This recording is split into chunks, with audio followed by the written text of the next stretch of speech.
Bismillahir Rahmanir Rahim. Assalamu alaikum wa rahmatullah, and welcome to this month's Ummatics Colloquium. It gives me great pleasure to welcome you all to a presentation by Professor Dr. Amir Kaya. In 1924, within hours of abolishing the Ottoman Caliphate, the new Turkish Republic founded the Diyanet, a state religious bureaucracy charged with administering Islam under a secular national order. That pivot did not merely swap institutions, it reconfigured the architecture of Muslim authority. Where the Caliphate symbolized an open transnational horizon of religious reference, the Diyanet localized and centralized Islamic life through legal design, budgetary power, standardized guidance, and administrative routines.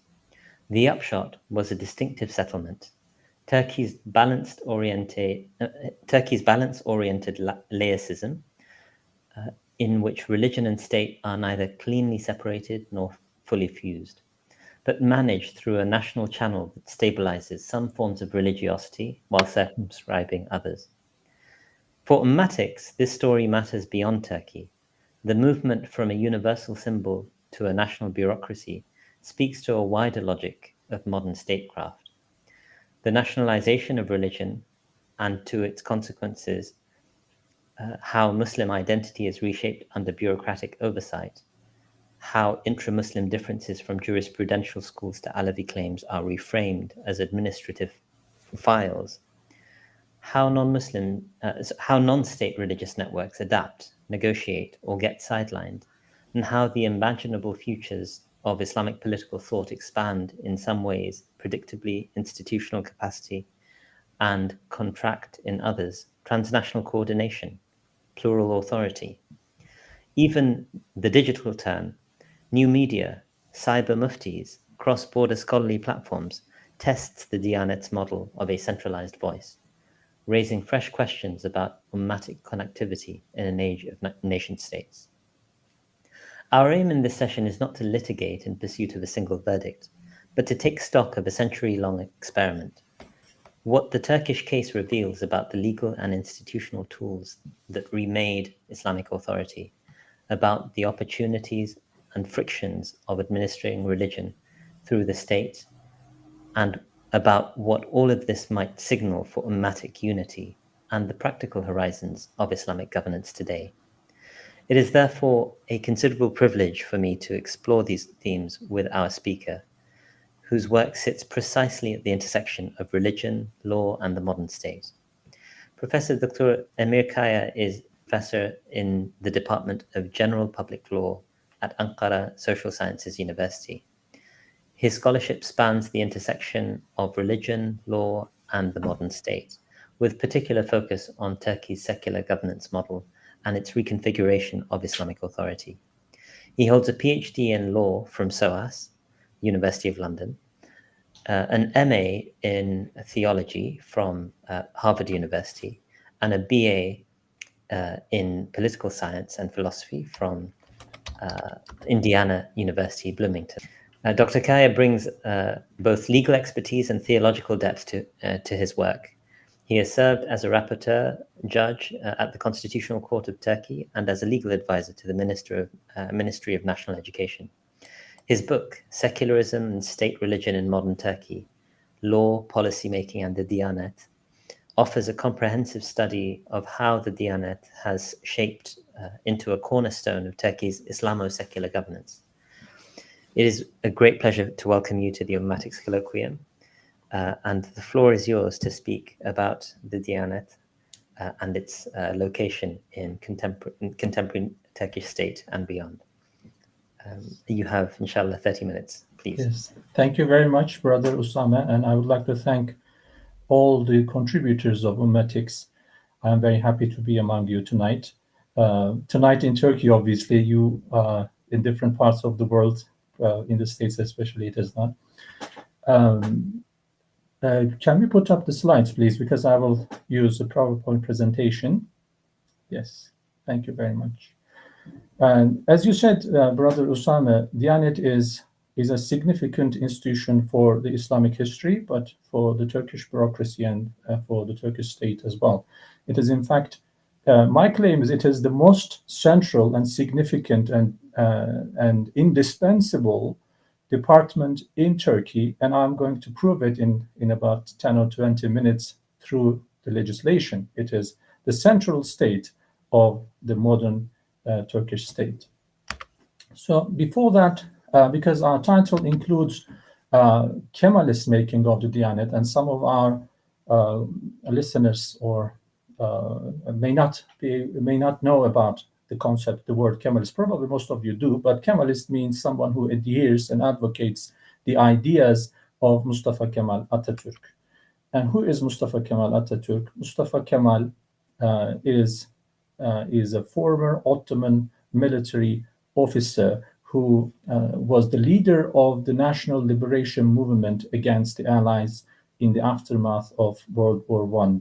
So he started his campaign in 1919, and there are a lot of theories about the backing of his campaign, whether it was the British or the Sultan, or it was just an authentic national movement. There are a lot of controversies about that, but it's a different issue.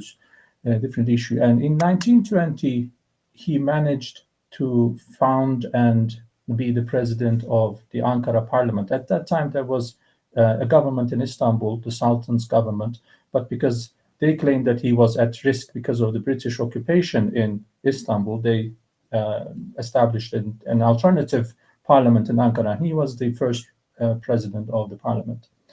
And through the legislation of that parliament in Ankara, he and his team and all the members of the parliament abolished the Ottoman Sultanate in 1922.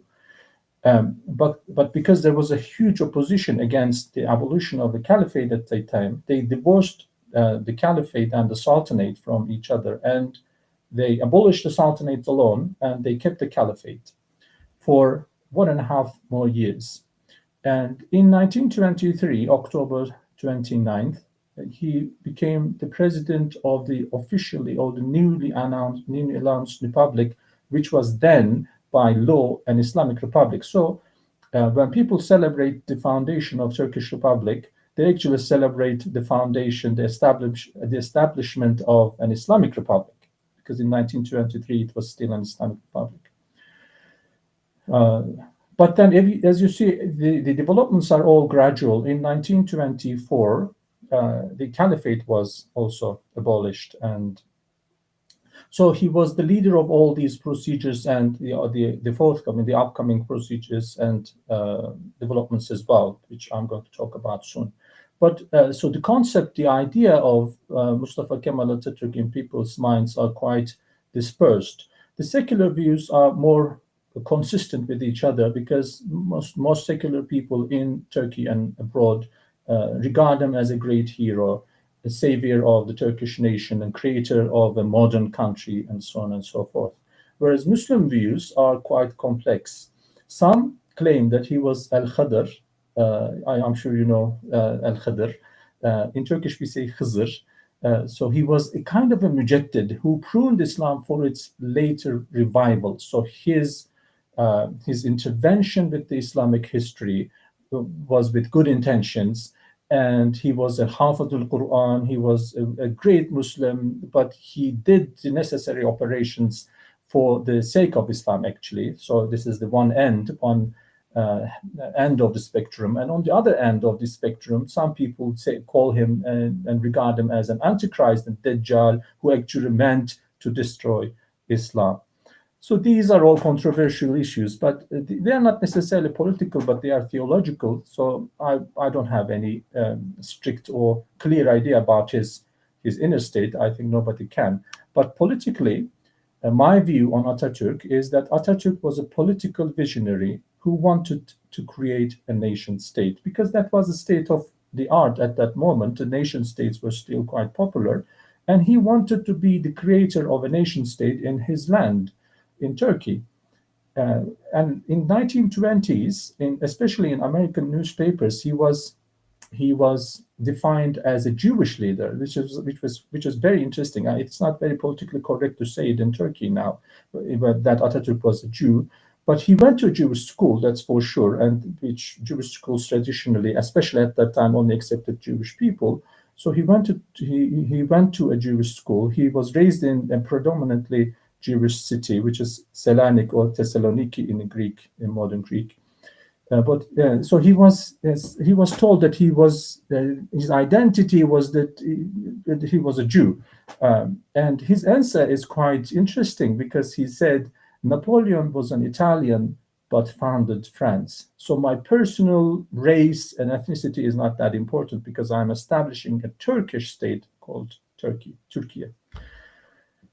And my conclusion from my readings about and from Ataturk is that he had a project in his mind, which is to create a nation state, just like the other nation states of the world, especially Europe. And for his project, everything was instrumental. So nothing held any real essential value, but everything was instrumental. So Turkish identity for him was to be created from scratch. Most people think that Turkish identity, Turks held themselves above and superior, maybe even in the 19th centuries, but which was not the fact. In the Ottoman times, the word Turk had a derogatory meaning because it meant the lay people, it meant the lower classes of the masses. So it didn't have, especially before the 19th century, it didn't have a particularly positive meaning in the Ottomans. So he wanted to strip off the negative connotations of the term as well as the positive, which is Islamic connotations. And outside the Ottoman Empire in Europe, all the way from Europe to India, the word Turk meant actually Muslim. They were synonymous. So he wanted to strip off the positive and negative connotations, and he wanted to create the concept of a Turk and the Turkish nation from scratch. He wanted to be a creator, for sure. And in that context, Islam was to be utilized as well because Islam was a real force, it was a reality, it was a phenomenon which cannot be ignored, which couldn't be ignored. So you had to face it in a way. So my understanding of Ataturk is that Islam was to be utilized for his project. It was to be discouraged and encouraged as long as it fits into his project. And where it doesn't, it has to be discouraged or encouraged according to his project, basically. So Islam was not an essential value, but it was a practical value. So it was regarded as something practical. So to put it in simpler words, I would say that Ataturk's at least political choices were not all against Islam, definitely not. So he didn't establish an atheist state, for example, like the Bolsheviks in the 1920s. Pretty much the same time. He didn't establish an atheist state. He established a state which used Islam according to his political vision and needs. His creation of a Turk is a secular identity based on citizenship, at least on the paper. This identity does not have any reference to religion or race, at least on the paper. But in practice and for example, in education, there arose a serious contradiction about this claim. Turkish history was narrated as predominantly pre-Islamic, and that caused the serious contradiction that other ethnicities in Turkey, mainly Kurds, but also others, were suppressed and ignored, and they were denied almost 100 years. And in this time, like during the leadership of Tayyip Erdogan, it is improving. But before, it was largely denied. The Kurdish identity, Arabic identity, Circassian identity, or others. An Islamic ingredient in the Turkish soul, in the Turkish spirit, was also suppressed for the sake of this project. Today, Turkey's population is about 90 million, to put it more precise, 86 million. Most of them are Muslim descendants. That's also a curious case because in the Ottoman times, the population of Turkey was not that Islamic. During the time of Ottomans, there were a lot of Greeks and Armenians, Jews, Bulgarians, and other Christian populations. So the Muslim population in Turkey, in modern Turkey land, was not that Islamic. It was more diverse. Ataturk secularized the state rulership, but it also Islamized the Turkish population, the population, the demographics. So Ataturk's influence is quite complex. Yeah, Ataturk is the person who made the Turkish population Muslim, actually. So it's very interesting. So there are some surveys about the identity in Turkey, and this one is not that recent, but it still gives an idea. 86% of people, according to Max survey, claims to be Muslim. I think it is less now because there is a reaction to the Islamic, so-called Islamic government, especially among the youth, that they are moving away from the Islamic identity because of their political discontent. According to this survey, only 22% praise five times a day, and 50% occasionally performs, and 22 never, and 45% fast during entire Ramadan. But there are other surveys that basically negate these findings. So I think they are all controversial. The Pew surveys found out that 12% of the people in Turkey wants the Sharia to be the state religion, which may be the accurate number. Most people claim to be Muslim, but Sharia, the concept of Sharia, is not very positive in Turkey because of the laicist propaganda against the Sharia. Sharia is something negative. Sharia is chopping heads. Sharia is whipping people, and this kind of like brutal portrayal of Sharia has led to this outcome, I think. And the ethnic diversity is huge in Turkey now, but not necessarily religious, as I said. But there are, even among the Muslims, there are strong ideological clashes, especially between the secular and the religious. So Turkey is the successor state to the Ottoman Empire, but as clear by now, it rejected most of the Ottoman heritage and opted for a laïc state at the outset. Ottoman sultans had held the caliphate not from the beginning of the state, but from 1517 till 1922, so for about 400 years. Caliph is the political leader of the global Muslim community, not just Ottomans. So Ottomans, an Ottoman sultan had two positions, both the sultan of the Ottomans and caliph of the all Muslims. The caliph, who was not the sultan between 1922 and 1924, was Abdülmecid Efendi. He is the last caliph, actually, not the last sultan, who was Vahdettin.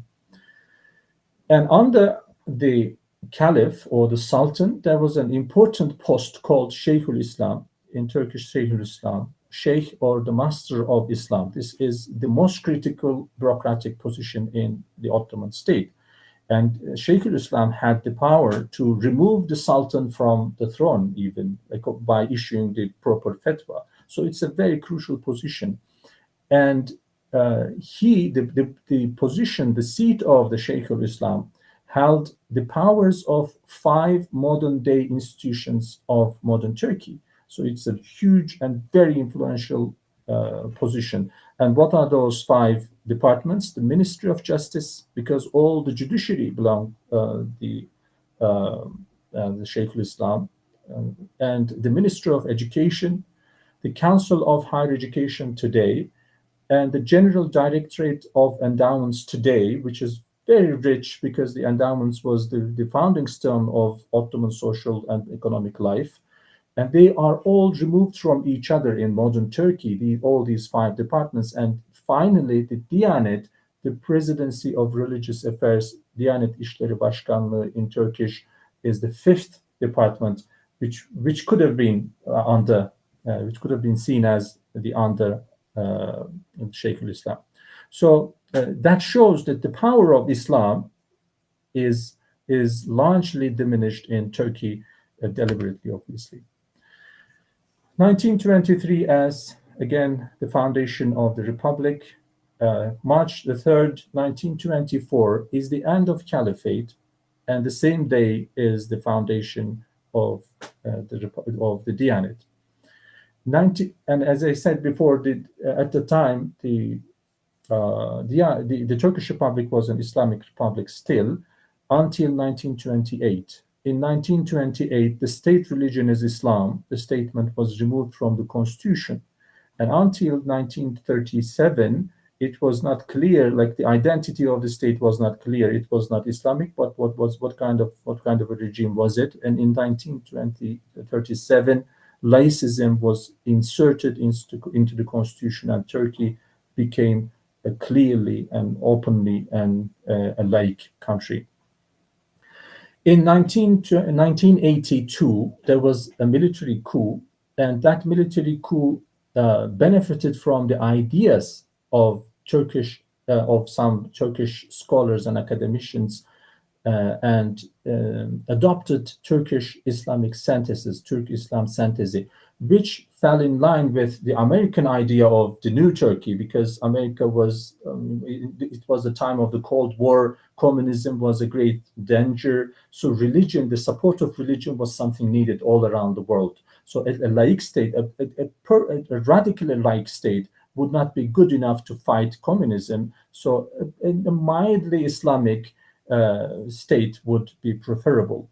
So 1982 constitution is a concretization of that idea. But at the same time, laicism became for the first time an unamendable principle in the constitution. And it was also the time the Diyanet was referred to in the constitution for the first time. And basic religious education became mandatory in all school curricula. And again, after 2002, the AK Party Tayyip Erdogan government is in play. But because today we are talking more on the history of the Diyanet and effects of Diyanet, I'm not going to talk about that in a large extent. So what does the Diyanet do is a basic and important question. Diyanet administers all the mosques in Turkey, all of them. You can't have a non-Diyanet mosque in Turkey. It's about 90,000. Other denominations or the different like Jama'as and Tariqas, they have to have an official imam, officially recognized imam. And if the Diyanet allows them or overlooks their activities, they can use one or two or mosques. But again, the official power lies in the Diyanet representative, which is the official imam. The Diyanet also administers all the official Quran schools. It's about 22,000. It's also a huge number. And you can have an unofficial Quran school. You can teach Quran. Now it is allowed, but in the past it was not allowed. Today it is more liberal and flexible, obviously, but in the past it wasn't. And the number of staff is nearly 150,000. So it's a huge number. It is probably after the military and the police force and education probably comes the fourth in terms of the numbers of the members of staff. Diyanet enjoys a budget larger than most ministries, including internal affairs, foreign affairs, health, science and industry, environment and urbanization, culture and tourism, economy, even the Minister of Economy, energy, development, customs and trade. So it is a huge, huge department in Turkey. The Diyanet legal status, again, the Article 2 of the Constitution, the Republic of Turkey is a democratic, secular in English translations, but in fact in Turkey we use the French word laïque, and social state governed by the rule of law. And Article 136 is directly about the Diyanet, the presidency of religious affairs, which is within the general administration. So it is not religious, the name is religious. It is part of the secular administration, shall exercise its duties prescribed in its particular law in accordance with the principles of laicism, removed from all political views and ideas, and aiming at national solidarity and integrity. So the purpose of the Diyanet is not Islam. It is a manager of Islam, but the purpose is not Islam. The purpose is national solidarity and integrity, because without the Diyanet, national solidarity would not be preserved, because Muslims would not be manageable. In the beginning of my presentation, I said the Diyanet, my claim is the Diyanet is the most central body in Turkey, and most crucial and indispensable state organ in Turkey. And the proof, I said I'm going to prove it in about 20 minutes. Article 89 of the Political Parties Act states propaganda against the Diyanet may lead to party closure. So that is, well, I basically paraphrased it here, but and a party was closed for this reason in 1993 because they challenged the constitutional state of the Diyanet. In Turkey, if you challenge the constitutional state of constitutional court, for example, it's freedom of speech. If you challenge the constitutional state of any other state organ, then it's freedom of speech, it's fine. But as a political party, if you make it part of your political agenda to remove the Diyanet from the constitution, then your party will be closed. So that shows that the Diyanet is the central organ of the Turkish state ideology, and how important Islam is for Turkey, even in a reverse way, but it is still extremely important in Turkey. What else does the Diyanet do? It offers specialized training for its personnel. It used to be one, but now I think maybe 3 or 4 different TV channels, including a channel for the kids, a cartoon channel. It has quite a few radio stations, so it broadcasts on hundreds and thousands of publications, mostly obviously about religion, but not only Islam, world religions, atheism, addictions, and all sorts of social work and publications. It offers social aid and charity work. There is also a linked and an associated endowment in Turkey called Türkiye Diyanet Vakfı, which is not the Presidency of Religious Affairs, but they are linked legally. This is the endowment part, and it's quite rich. And it does social work and charity work. Religious guidance and issuing fatwa on private grounds. So in my PhD thesis, I actually wrote about this quite in a large extent, claiming that the Diyanet's fatwas are forming a parallel legal system in Turkey. Not in all areas law, of course, not in criminal law, but in other areas of law, in commercial law and family law, especially in like inheritance law, in many areas of law. Diyanet, many people, instead of going to the courts, they go to the Diyanet employees, particularly muftis and imams, and they get fatwas and they act upon them. So that shows that the legal image of the state, that all laws are secular, is not accurate. Most people are still religious, and their legal reality, the social legal reality, is formed by the Diyanet's fatwas. And Diyanet is the sole responsible body of the pilgrimage to the holy places, but they can transfer some of their duties and rights to private companies, but the administrators and the managers of the pilgrimage services is still the Diyanet itself. And a lot of international activities after the Ministry of Foreign Affairs, the most populous body abroad, the most populous state body abroad of Turkey is the Diyanet.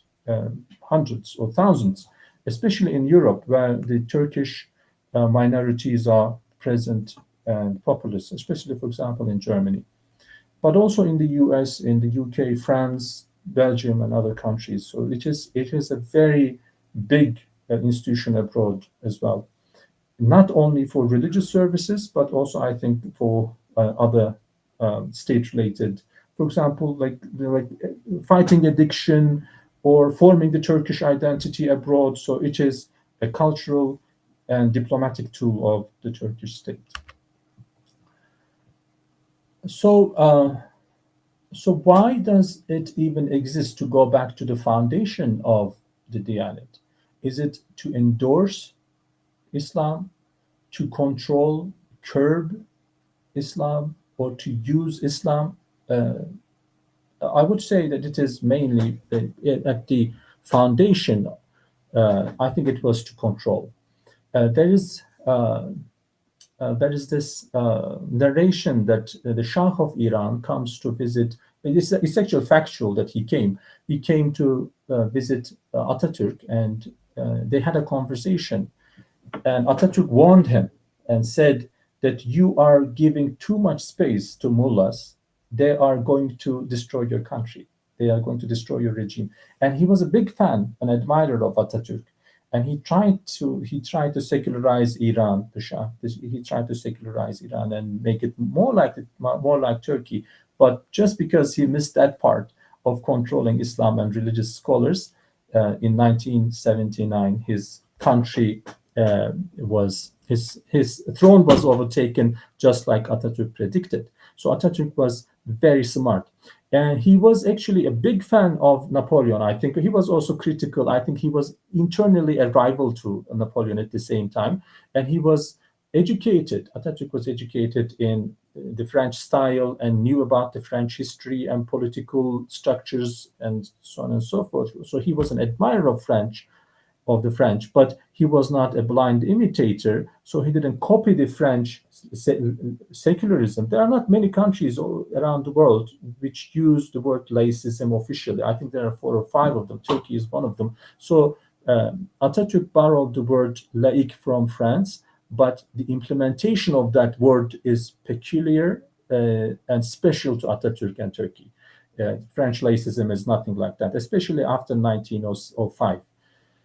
So the answer is Ataturk's idea was to control and use religion in a way. Firstly, control, but if possible, also use religion. And in fact, through the Diyanet, Islam was used significantly. It was used systematically.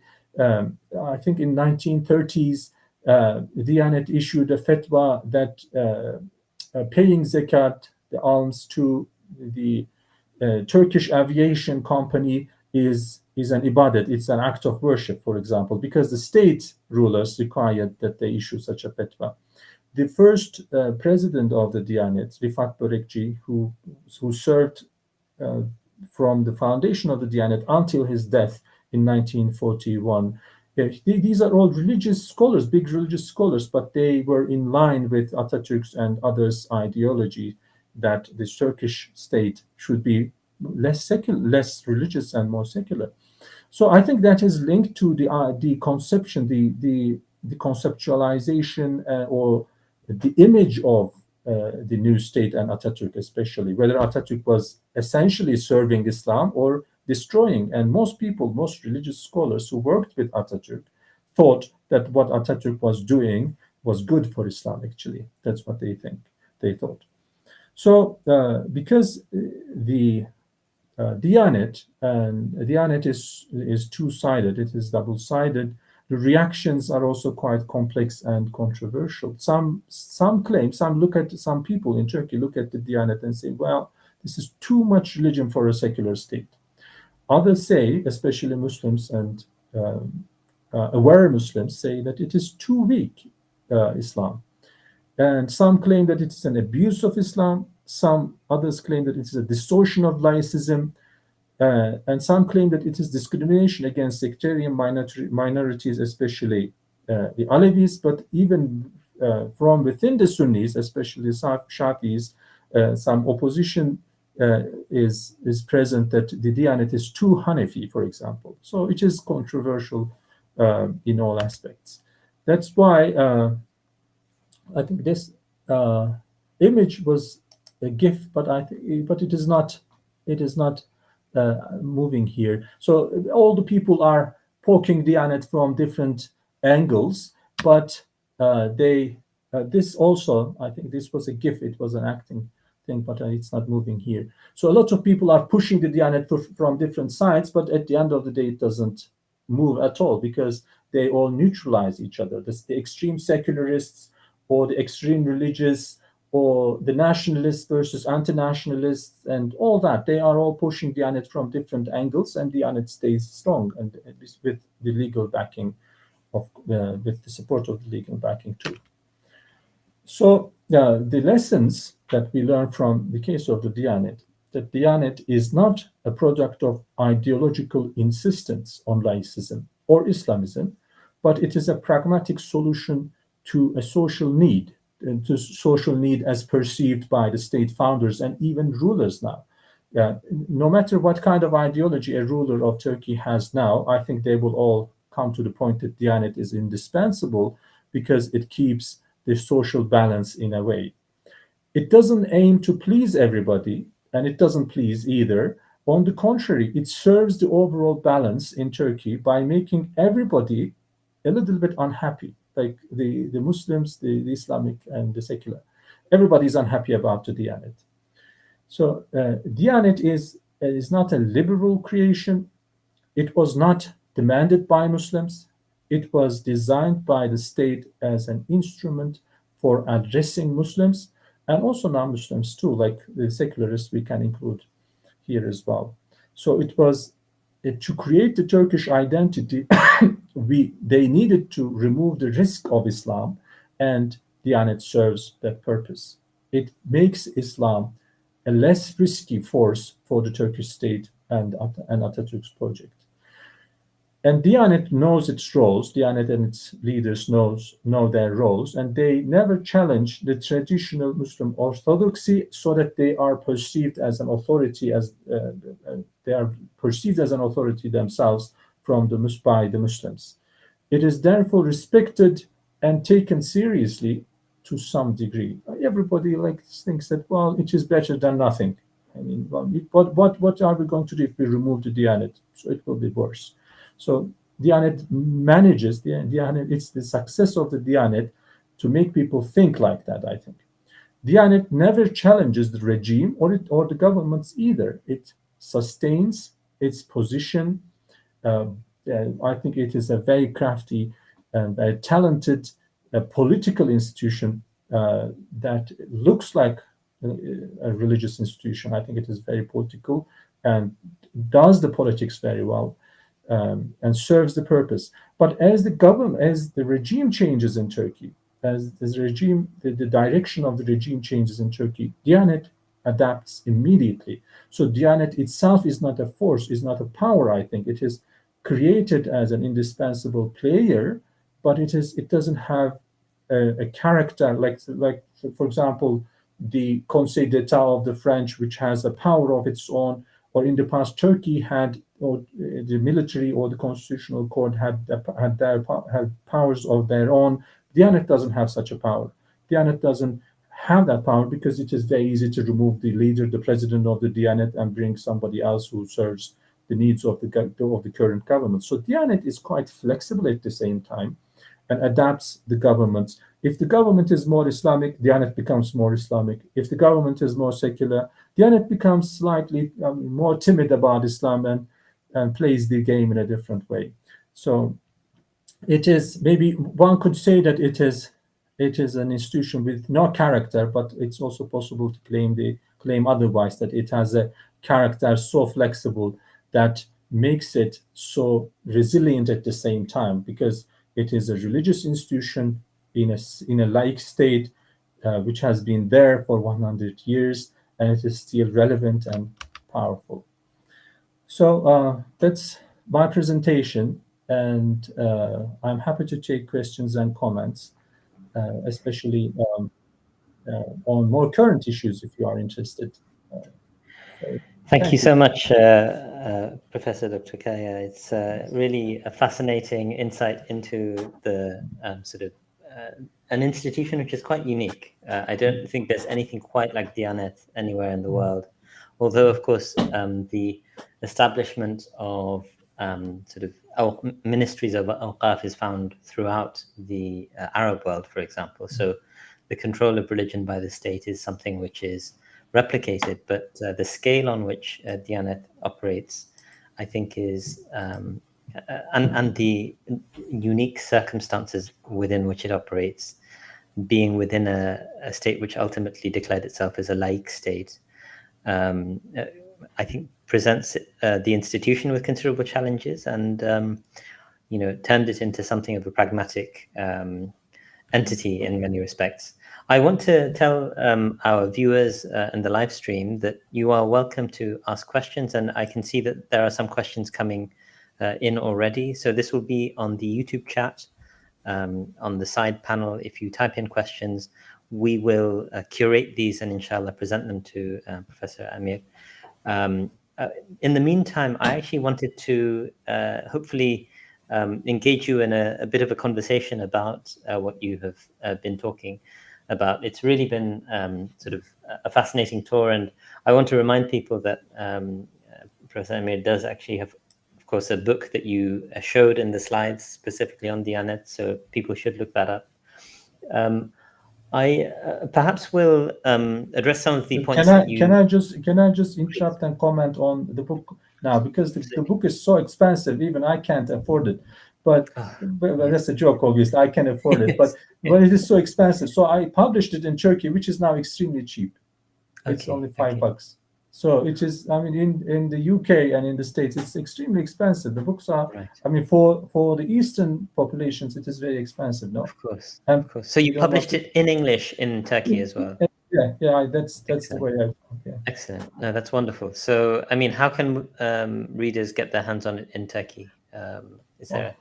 Well, it is. I think it is sold online, but I don't know if they ship it out. Yeah, maybe they should check it out. Okay, yeah, we'll look into that, inshallah. Yeah. So you mentioned sort of Kemalism, of course, at the beginning, and you were describing different ways of interpreting what Kemalism is, and you said at one point sort of Islam was to be utilized, and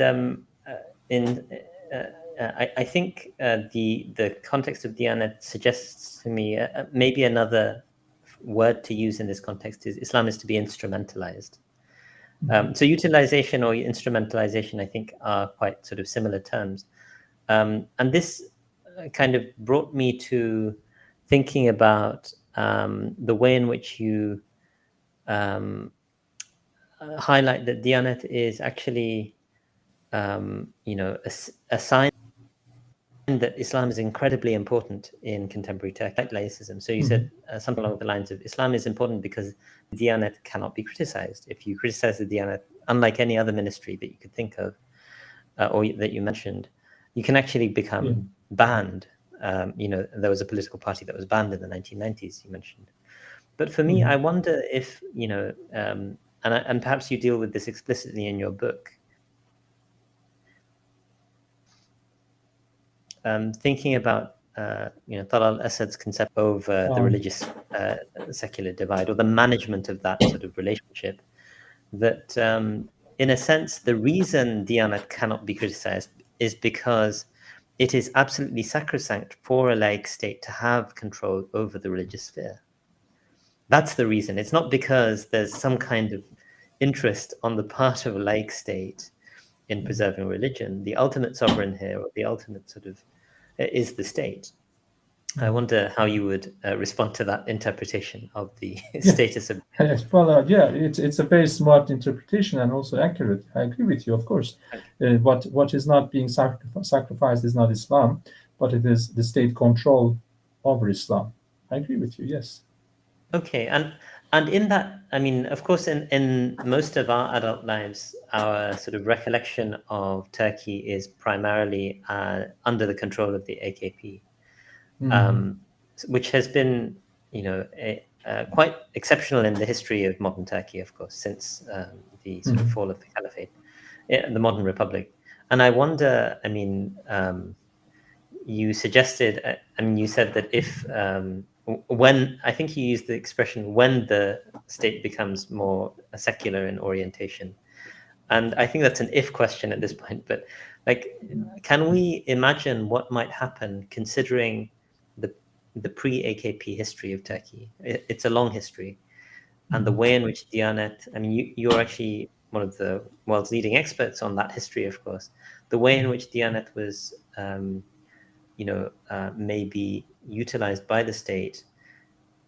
Looking forward in the future, and we don't know what the future holds for Turkish democracy, but just imagining a post-religious, kind of more secular-oriented politics in Turkey, how might Diyanet be perhaps utilized, or even, to use a bit of a charged term, weaponized against,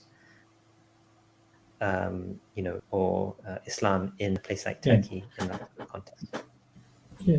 Well, it is. I don't think it is possible to weaponize Diyanet against the Muslims. It is not possible. Right. In the 1930s, there was during the time of Turkification movement. I mean, it was a huge and crazy movement. Our modern Turkish language is uh, is poorer than Azerbaijani Turkish, for example, because we Turkified the Turkish language. I mean, we have a lot of Arabic words and Persian words, and they Right. wanted to remove the Turkish, the Arabic and Persian words from Turkish language, and we made it quite poor. And Right. if not poor, we made it, I mean, a bit funny. So during the time of Turkification movement, they wanted to Turkify and make Turkish the salat, the daily prayers, because they are in Right. Arabic language, right?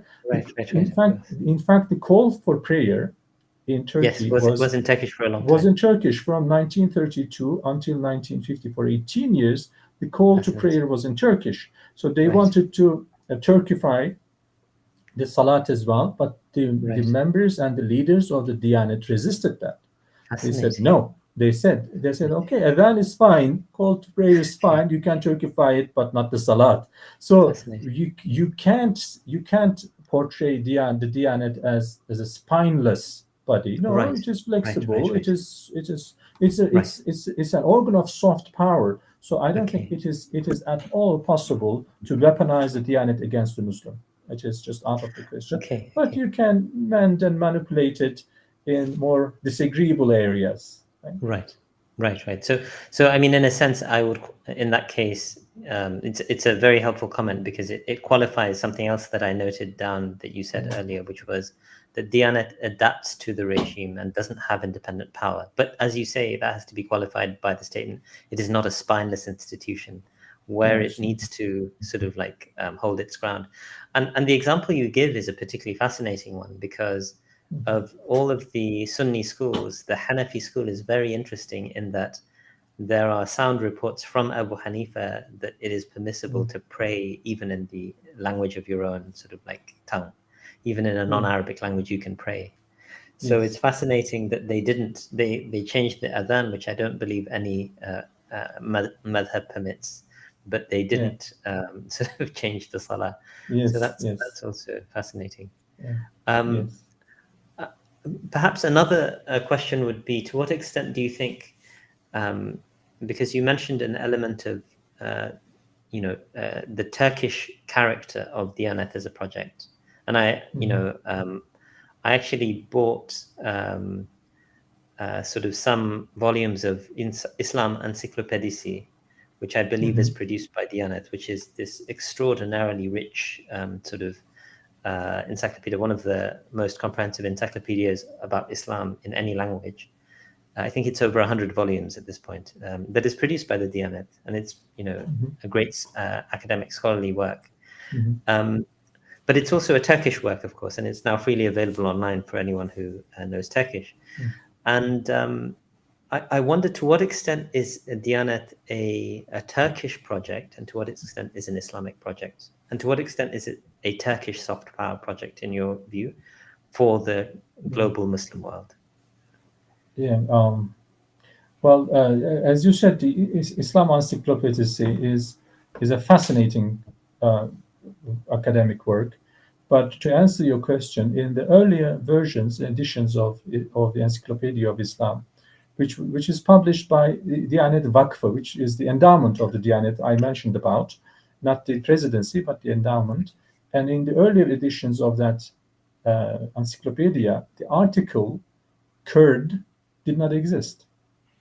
And it is an expansive work. You find Yes, yes, information yes. about all sorts Everything, of things, yes. everything, right? About Islamic histories, but Kurd, no, because there was no Kurd in Turkey. So why do you write about?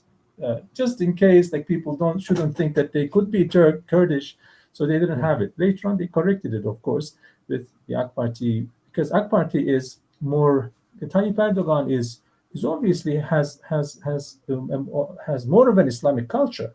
I mean, he is not. I mean, he is not a Turkish nationalist. He's not a nationalist of any sort. So he was. I mean, he made Kurds to be presented. He made it possible to be presented. So Diyanet is also adapting with that. In fact, about 10 years ago, Diyanet recognized about 300 Kurdish mullahs as imams who did not have any secular education but only madrasa education. And those madrasas are obviously unofficial. They are working in the cover of official institutions, but they are offering religious old-style madrasa education, and they have ijaza and all that. So Diyanet recognized as religious scholars about 300 of them.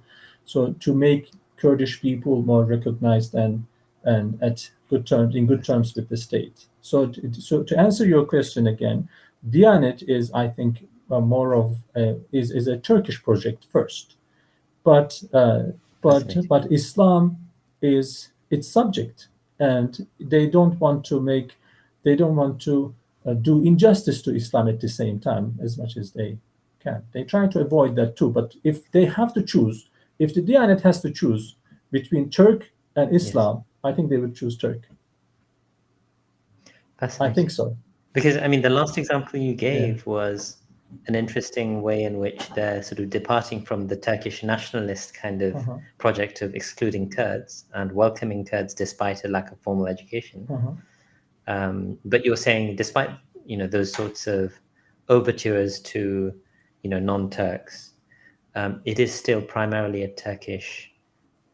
On some level, it's almost a Turkish nationalist project of sorts. Well, I think a survey among the employees of the Diyanet and versus other departments would be quite useful. But I would say Diyanet members are probably the most nationalistic people in Turkey. They are very nationalistic. But this was an hypothetical scenario that Turks and Islam are two different things.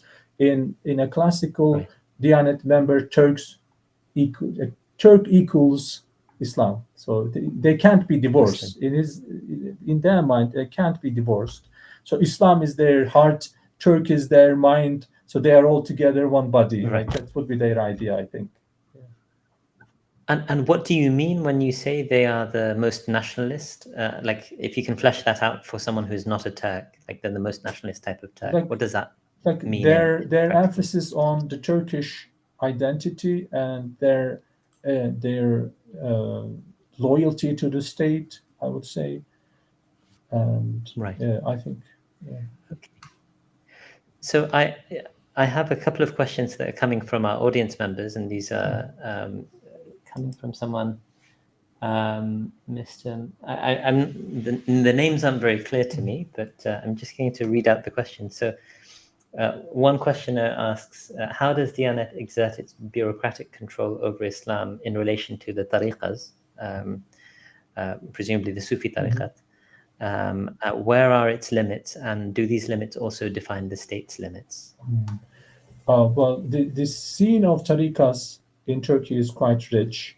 A typical Diyanet member is not allowed to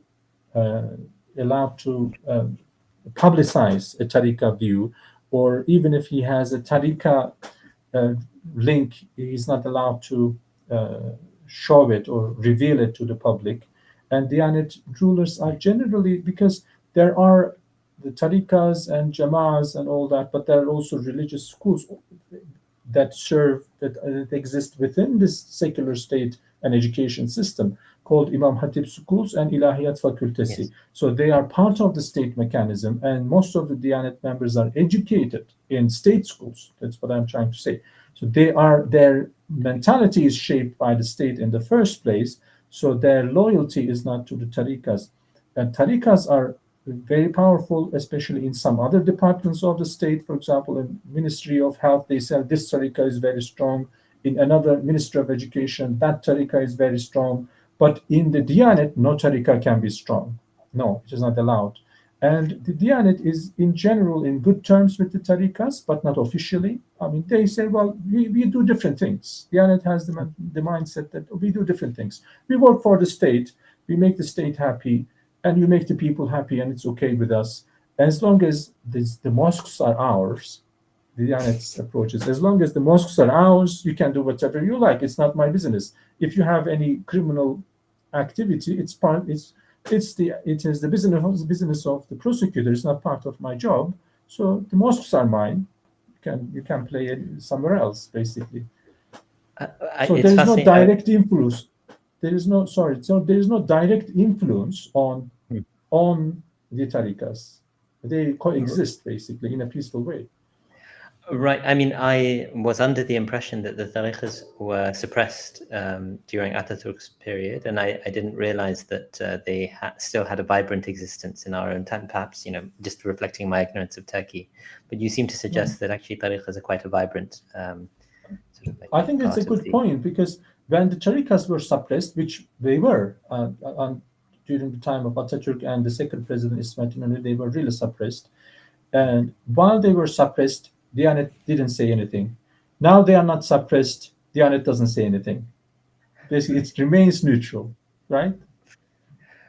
That's fascinating. I mean, that's also a fascinating definition of neutrality. I mean, if you think about Archbishop Desmond Tutu in sort of South Africa, he had a famous line which said, "To be neutral in a time of injustice is to side with the oppressor, or in a time of oppression is to side with the oppressor." So it's a very different. He, of course, was one of the most powerful voices against apartheid. So he's talking about it. So it's an interesting sort of take on neutrality, but it is a very bureaucratic understanding, absolutely, of what neutrality is. So another question it asks, was Diyanet formed as a transition institution in the process of limitations, elimination, and control of Islam in relation to modernist paradigm that religion, in relation to a modernist paradigm that religion will fade away from public life? Which is, again, very interesting question. Was Diyanet basically part of? Sorry.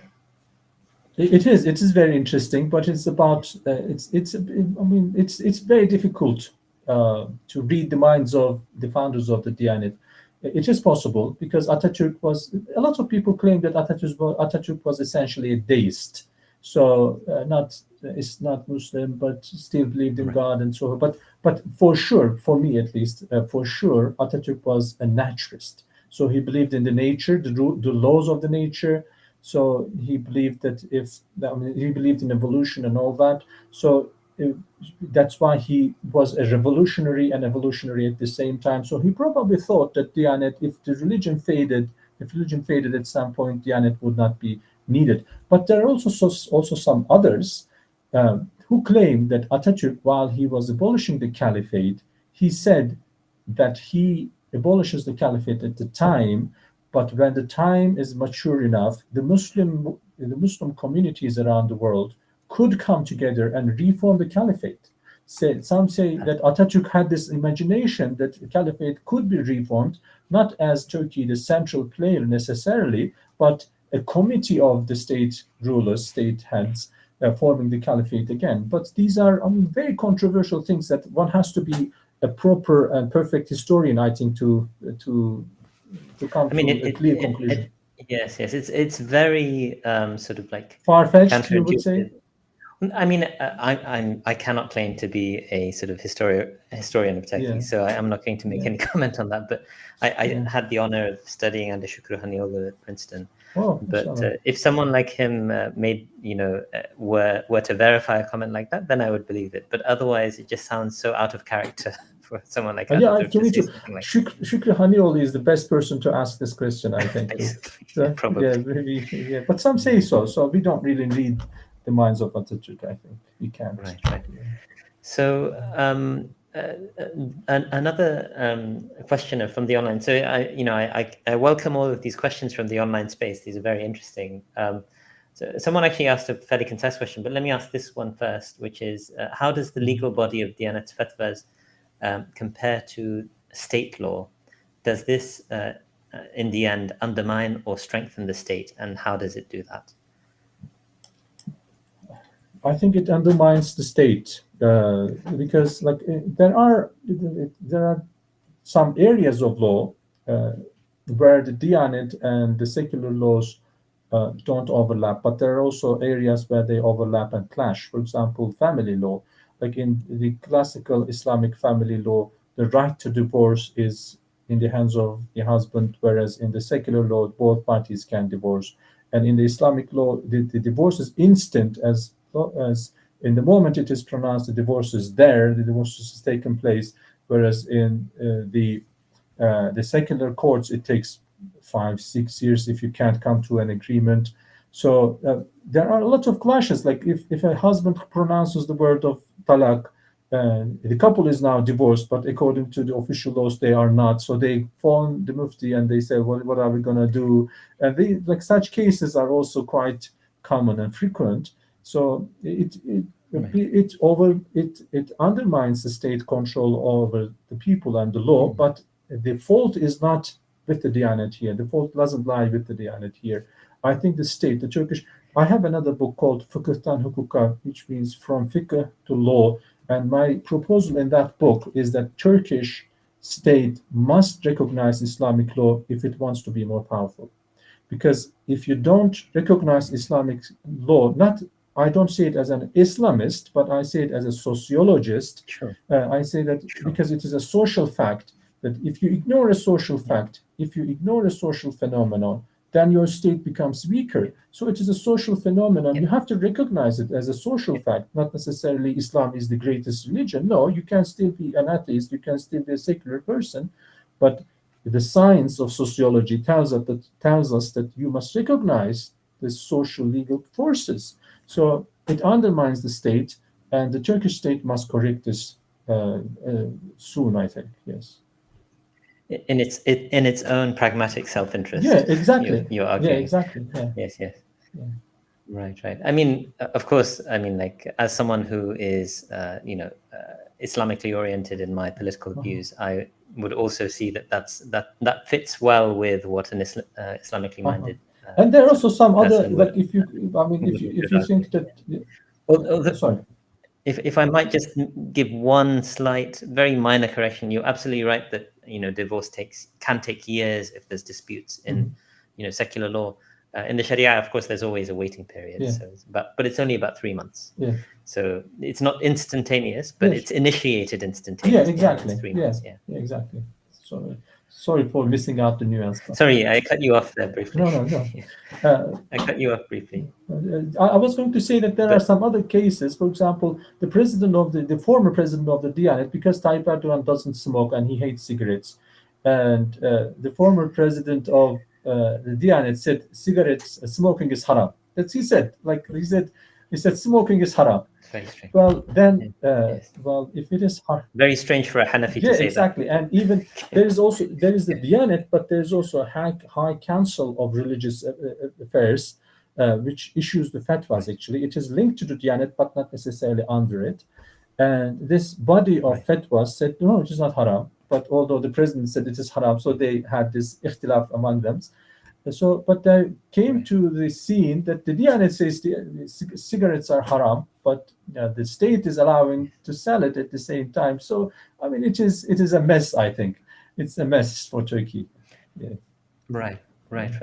But I mean, I think those sorts of paradoxes are embedded within modern bureaucracies. I mean, I always find this sort of a fascinating and completely sort of contradictory state of affairs. But in places like the UK, it is illegal for people under the age of 16. Technically, they cannot give consent to sexual relations, so it's illegal for them to engage in those sorts of activities. But the NHS, if people under the age come and seek they always provide contraception. It's completely paradoxical that you're facilitating something which is illegal for these people because they aren't at the age where they can give consent. So this is modern bureaucracies come up with, and I'm so as I say, plenty of interesting questions. This is a very concise one. And I guess this is a question which you can answer perhaps specifically in the Turkish context. Were mosques ever centrally controlled in the pre-modern state? This is framed as a very broad question, but I wonder if you might be able to answer it just in the Turkish context. Yeah, like in the Ottoman times, as far as I know, no, the Diyanet, there was not a very strong hold on the mosques. But in order to be an imam, you had to go through the Ottoman madrasa education. So the shaping of your mind and your erudition and formation was Ottoman, Hanefi, and madrasa. So it was the official discourse that you were being exposed to. I think that was the way of control, not necessarily bureaucratically directly. Right, right. And I think, I mean, the Ottoman state, of course, was one of the pioneers in bureaucratization within Islamic sort of governance, Mhm. because it was the most recent iteration of the Khilafah. But you kind of need the modern bureaucratic state to be able to do this stuff, like to have that Yeah, level of control. yeah, So it doesn't sure. make quite so much sense, I think, to Mhm, and even with modern bureaucratic states, especially mhm. the kind of states that we have in many of parts of the Yeah, Muslim world, they're too weak to be able to do this effectively as well. yeah. Too big or I sometimes too liberal, because I was doing a postdoctoral research in Belgium, and they had, at least from their own perspective, they had serious problems with the mosques in Belgium, and they wanted to control the mosques, and then they were asking the Christians, well, if we control the mosques, we are not liberal anymore. So what are Yes, we yes, going to do, right? So, yes, yes. well, yeah, So Turkey, yeah, certainly, I mean, in Western liberal states, yeah, that would go completely against the fundamental sort of yeah, like principles of yeah. there. But I'm thinking even like modern sort of repressive states, like Uh-huh.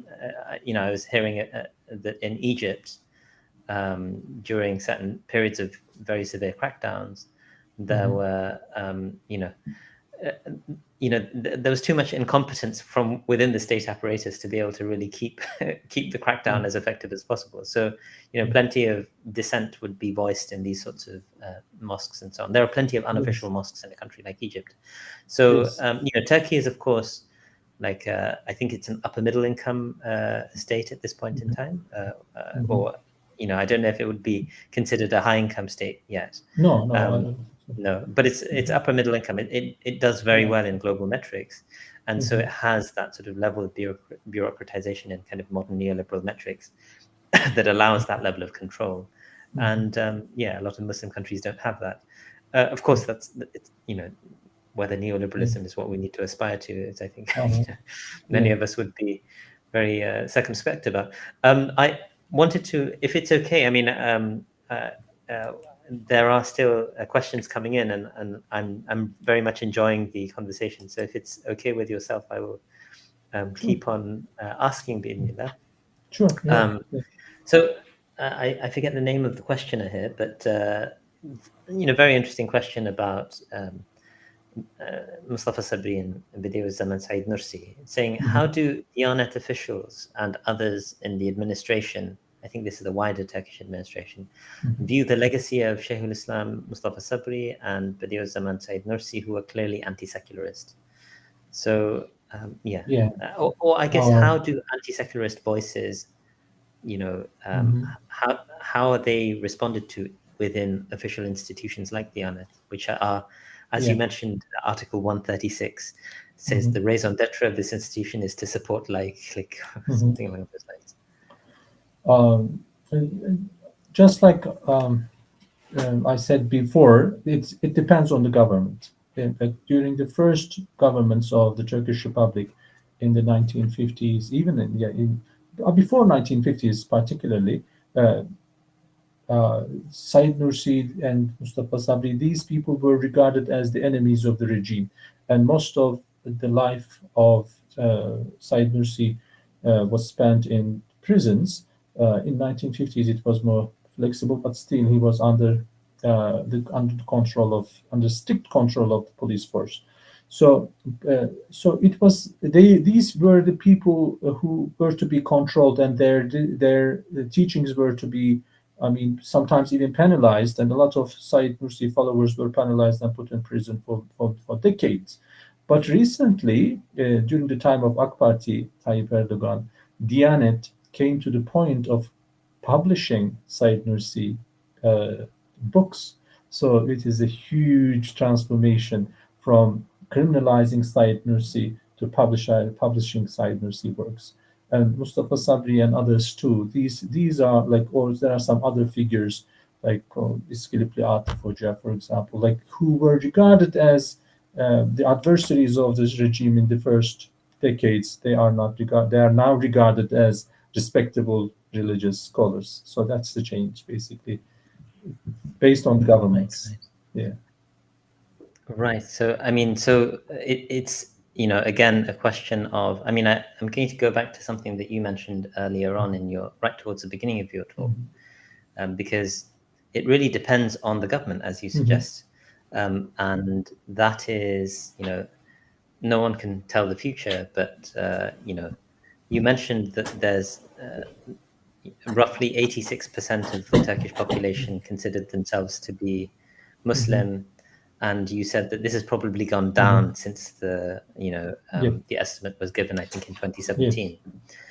And I suppose, it's fascinating to see that, when Muslims are seen to be, or Islamic-minded, or sort of closet Islamists, so to speak. Obviously, the AK Party does not present itself as Islamist; it's socially conservative and so on.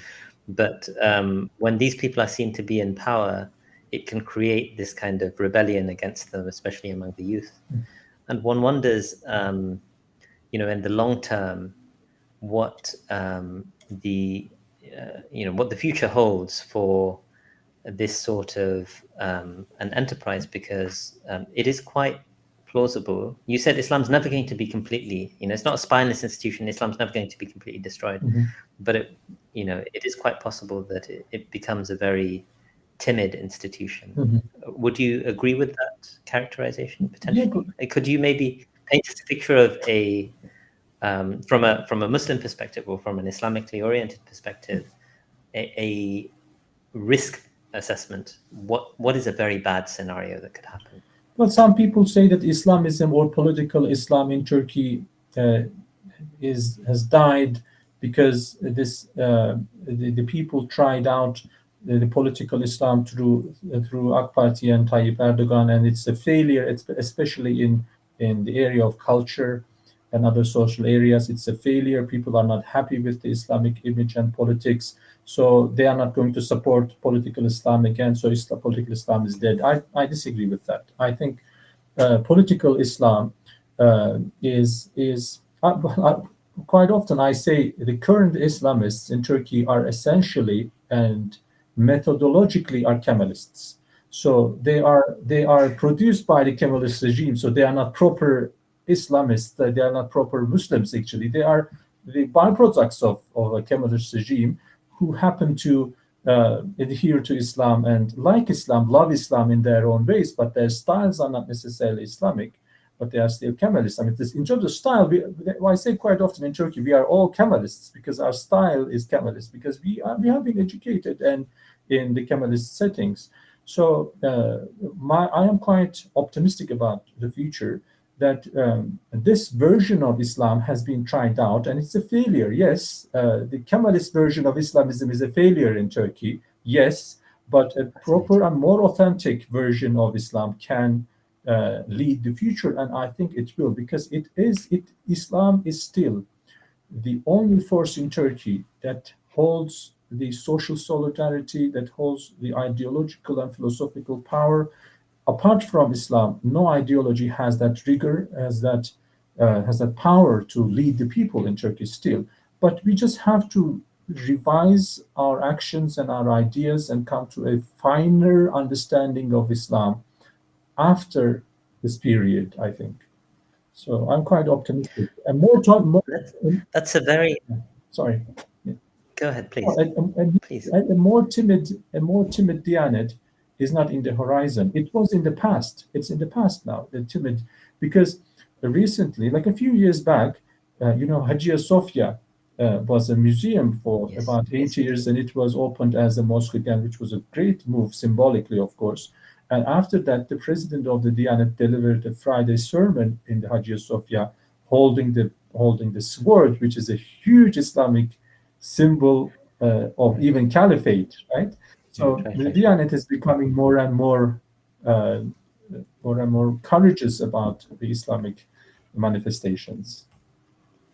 So, I mean, I'll say two comments on what you've just said, and please feel free to respond to them. I will come back. I mean, people are really engaging in the comments, so we really appreciate your engagement in the chat, and we are going to give as much time to you as possible.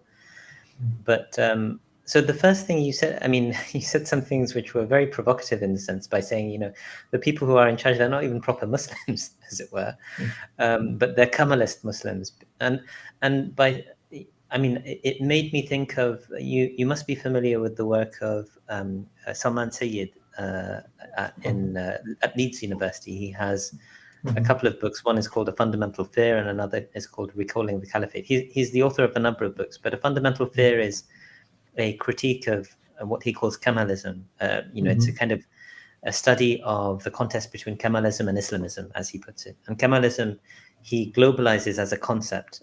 He basically says that this is the way in which European sort of secularism, laicism, whatever, this is the instantiation that it has taken within the Muslim world.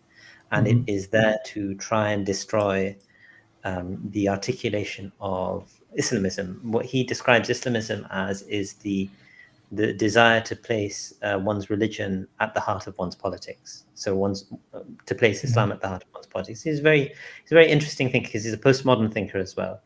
But he's a kind of postmodern Islamist. And so when you say Kemalist in that sense, I mean, I don't know if you're using this kind of like global conception of an absolute fundamental hostility to Islam in the political sphere, because these people are constantly attacked, the AK Party and people like them, for bringing religion into the sort of public sphere. Yet, of course, they come out of a rejection of the Refa Party, of course, which was taken out in a postmodern coup. And so there is a very specific sort of like break that they made with traditional kind of old school Islamism, which many people will say that was a very smart and intelligent move, which gave them that success at this moment in Turkey. So I guess, I mean, that's one dimension of the question.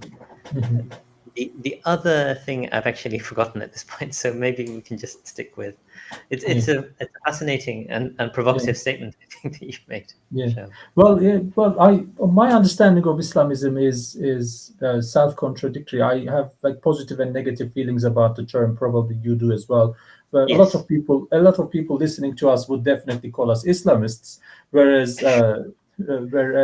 Islamism, it has a very negative connotation in my mind as well, because Islamism, on the one hand, I understand Islamism as a pathological reaction to the modern age problems, right? It has this connotation as well, because Islam is Islam. You don't need Islamism, right? We Muslims are Muslims. We don't need Islamism. We are Muslims, and we have our Islamic understandings, right?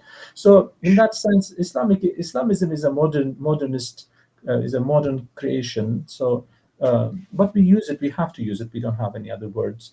But when I say the modern Islamists in Turkey are essentially Kemal, I don't really judge their hearts, which I can't.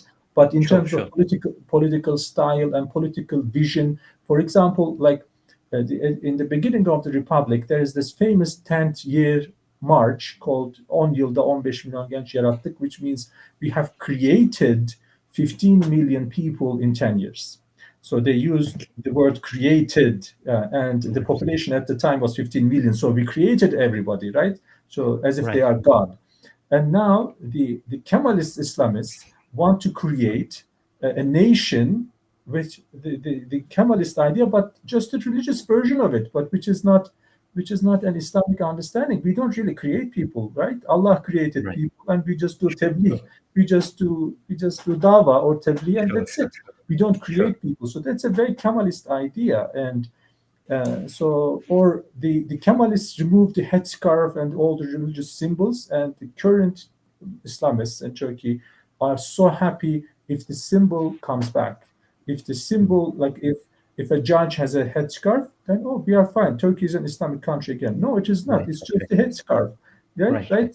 The soul and the spirit is not there yet. So that's why I'm saying that we are Kemalists still. But inshallah, there will be a time where we get rid of all these Kemalist influences, and we just find Khalis, we just find the Khalis, the proper, the pure religion, and we just Right, implement that, inshallah, right. within ourselves That's and within it's a our very communities. yes, yes.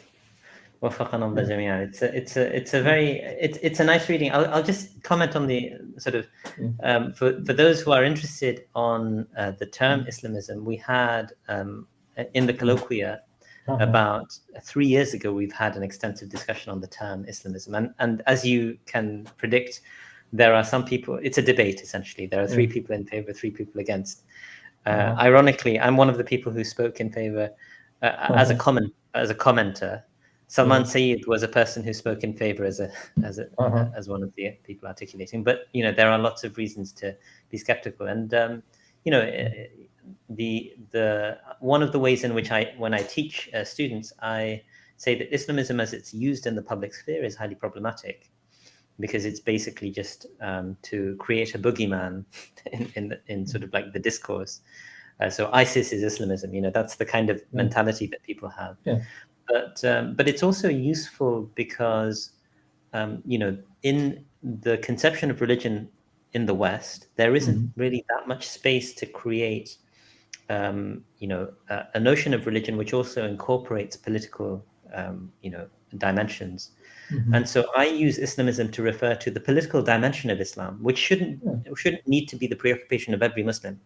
Every Muslim needs to be and understand Islam, but Islam has a political dimension as well, which is historically the preoccupation of the Ahlul Halli wal Aqd, the people who are, the kind of like this, the political elites, the social and political elites. And so they are the people, in my estimation, who become Islamists in our time, in the ideal sort of reading.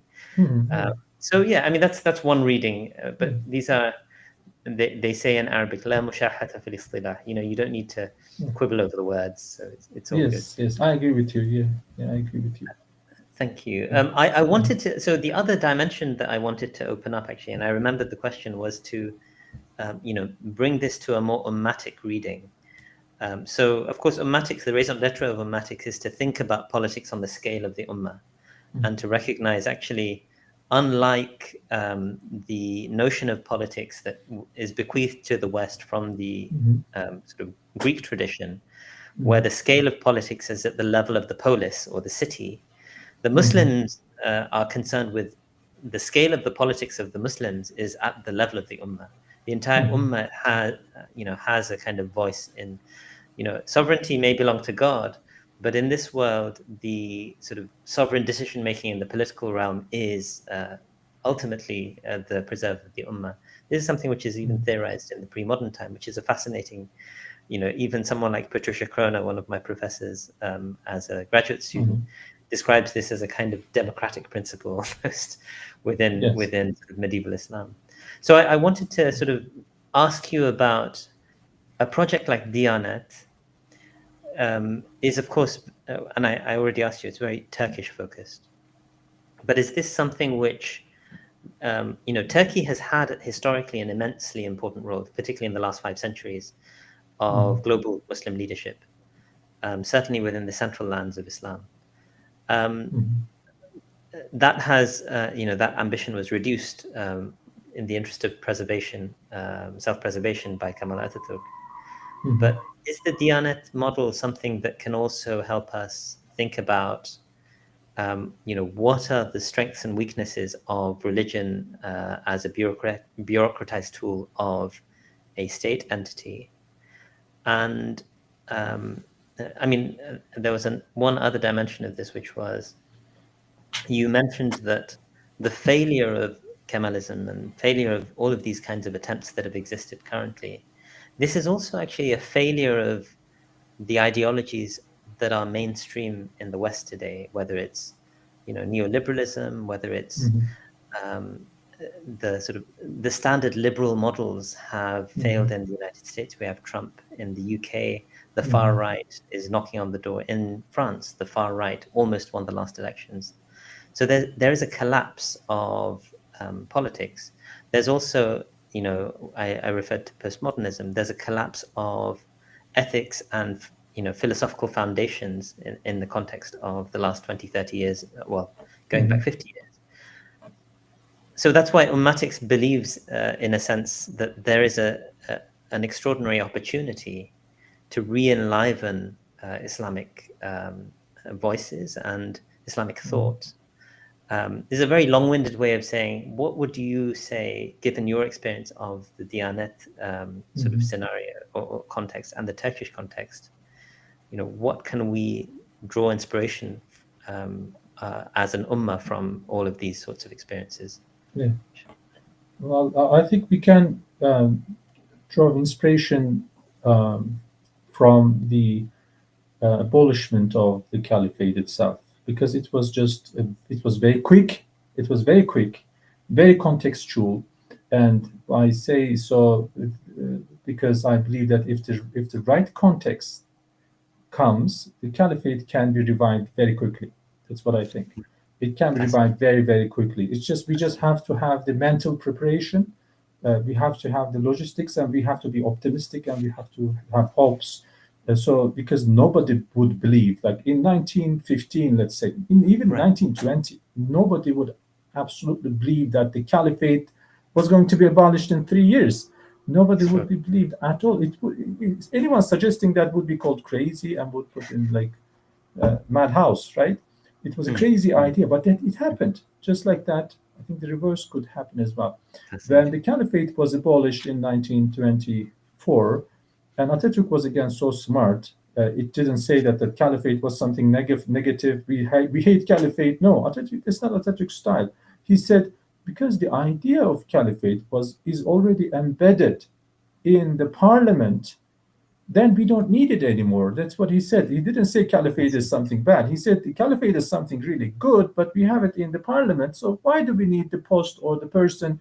And the final caliph, Abdul Majid Effendi, was a new artist. He was a painter. He was a new artist, and a lot of people said, well, he chose the right guy, apparently. So a lot of people said, well, yeah, instead of having a caliph like this, well, we should get rid of him, and we should just keep it to parliament, right? So just like that, like technically, like legally and technically, a day may come, the Turkish parliament could say, well, the caliphate was embedded in us, and now we are recognizing this person or this body as the caliph.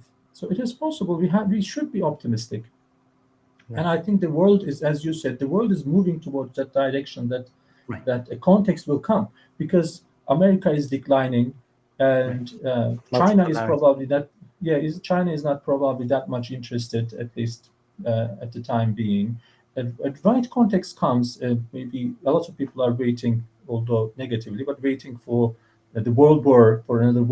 And if the right context comes, I think it is possible that we should take inspiration from the history, that things can accelerate very rapidly.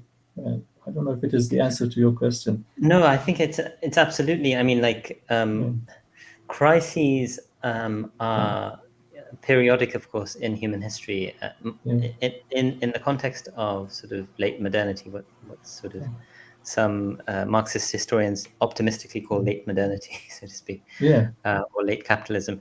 In those sorts of contexts, I think we should be always mentally prepared as an ummah to find the opportunities in crises, to recognize crises always throw up these opportunities, and we should be actively thinking about, well, how do we prepare for those sorts of things? What sort of intellectual resources do we need? What sort of other resources that may be brought to bear on these sorts of questions do we need? So I think this sort of the sort of answer you gave is an imaginative answer, and I hope someone with your sort of standing of knowledge, and particularly with the sort of location where you work, because Turkey, I think, is one of these core countries. It's an extremely important country. It's a large country. It's still a NATO, significant NATO power, the largest NATO power after the United States. And in that sort of a context, that sort of imaginative writing, if you write, and English is, for better or for worse, it's the lingua franca of Muslims now as well. And so, I think, I hope that you continue in this vein to think about this in systematic fashion. I'm going to pivot back, but a lot of people criticize me for writing too much in Turkish but not in English. but I spent a lot of years abroad, and I really miss Turkey. And after coming back to Turkey, and I realized that there's a lot to say in Turkey and in Turkish. That's why I haven't been writing in English, but maybe I should. Yeah, thank you. Inshallah, inshallah. I mean, like, give back to both communities, inshallah. This Yeah, is inshallah. we Thank can you. benefit. So there are still questions coming in. So I wanted to perhaps, this is a very poignant and pertinent question, considering the context of the Gaza genocide. That someone is asking, what has the Diyanet's reaction been to the Gaza genocide? Yeah, so that has there been any reaction at all, I suppose? Well, the khutbahs in Turkey, the khutbahs in Turkey are all the same across the country every Friday. The Diyanet prepares and allows for the khutbah texts, and all the imams read the text. Basically, they don't speak like.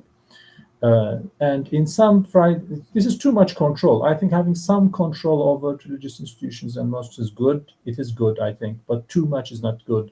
So this is too much control, and it is boring. And so the khutbahs cannot be against the government policies. And the government policy in Turkey is quite subtle, because you want to side with Gaza. I think people are sincere about that. The rulers and the people are very sincere about that they want to side with Gaza and Palestine for sure. They feel for it, but at the same time, Tayyip Erdogan and AK Party and the rulers have this skepticism and frustration that if they are too against Israel, the relationships with shatter with Israel. But Israel is not that important, but with the United States. So there's a big self-censorship in that.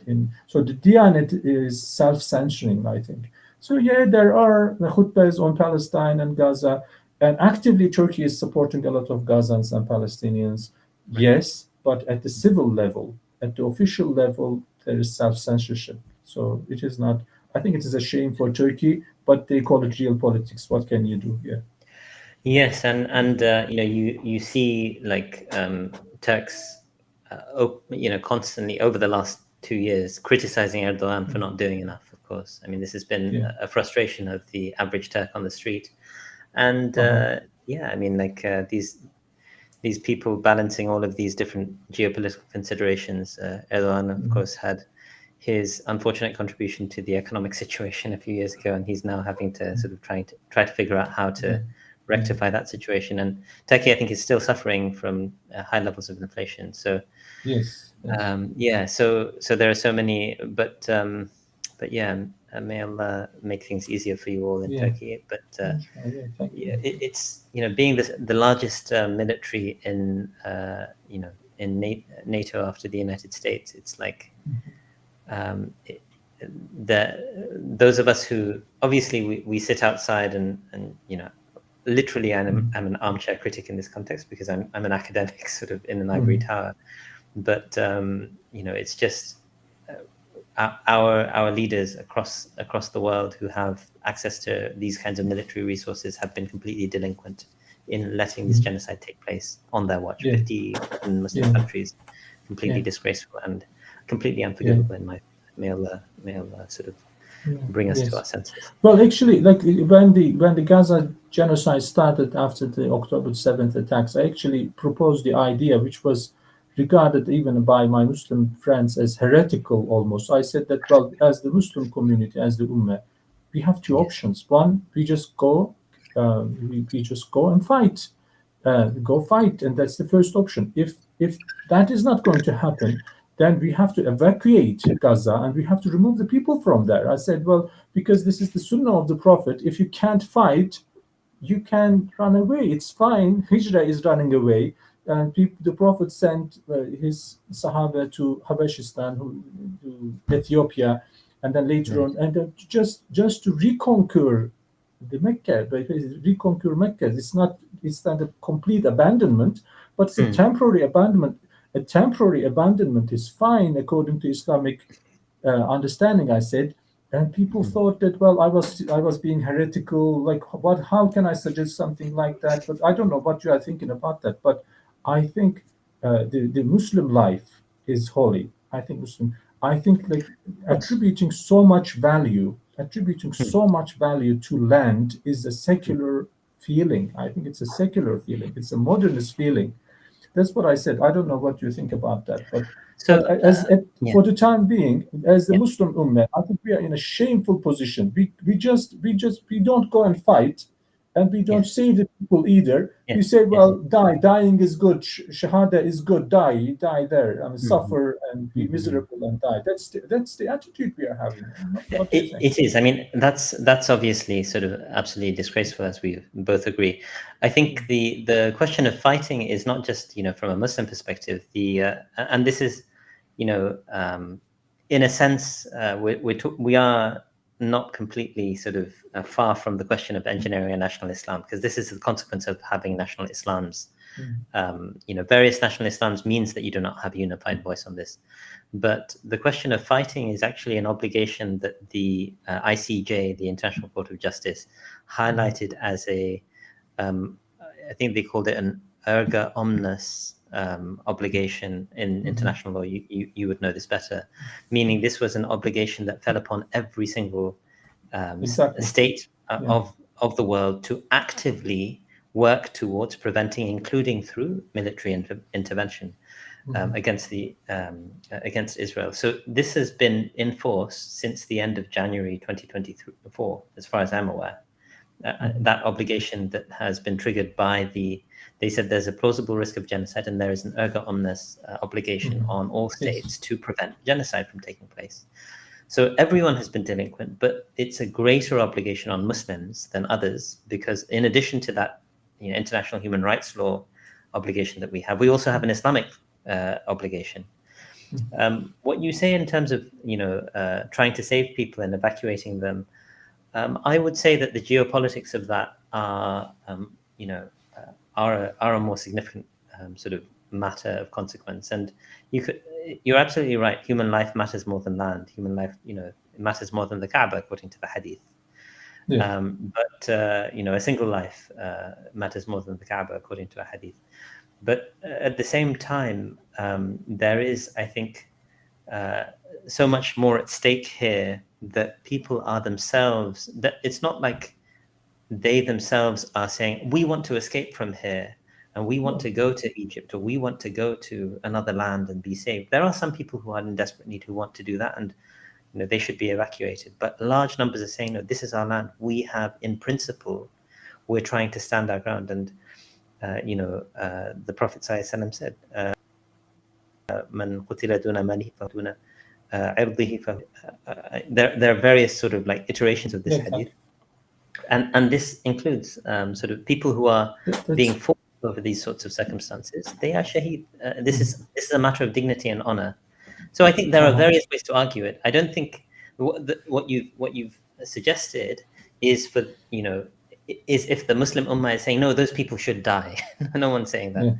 yeah, They should yeah. die in place, and we're not going to give them any solution. Unfortunately, the practice that we're doing in reality is like that. Unfortunately, Yes, and exactly. Yeah. this is a disgrace on all of us. It's a matter that we should all be deeply ashamed about. May Allah, help our leaders recognize that they have no right to let this happen to the hundreds of thousands of people who have, according to one estimate, more than 600,000 people have actually died.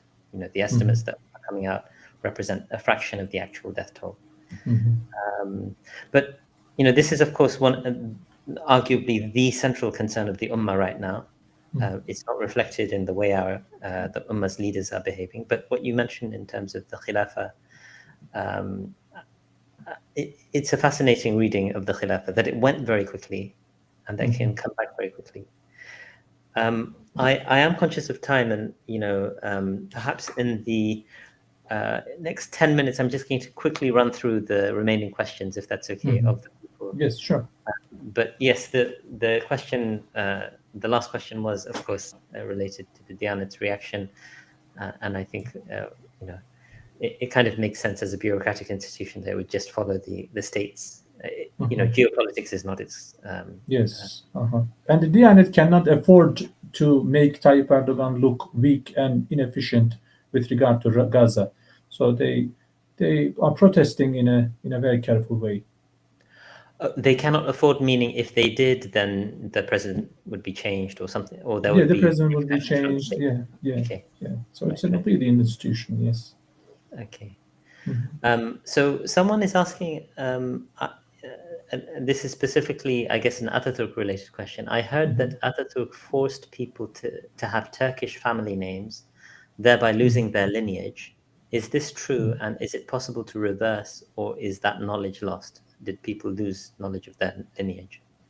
Yes. In the times of Ottoman state, a surname was not there. Surnames did not exist. Only family names and titles. So Ataturk basically invented surnames for the Turkish people and forced everybody to have a surname, which was not a bad idea. But Right. especially in the eastern parts of Turkey, where the Kurdish population is predominant, they gave a lot of Turkish surnames, and so people did not necessarily lose their lineage, but yes, their identity was Turkified beyond their consent, I would say.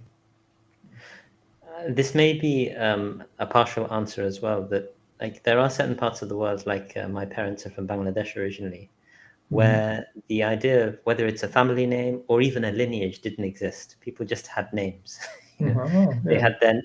they would have maybe two names, but their families would not have the same surname. This comes with the bureaucratization of the state in the last century. Yeah.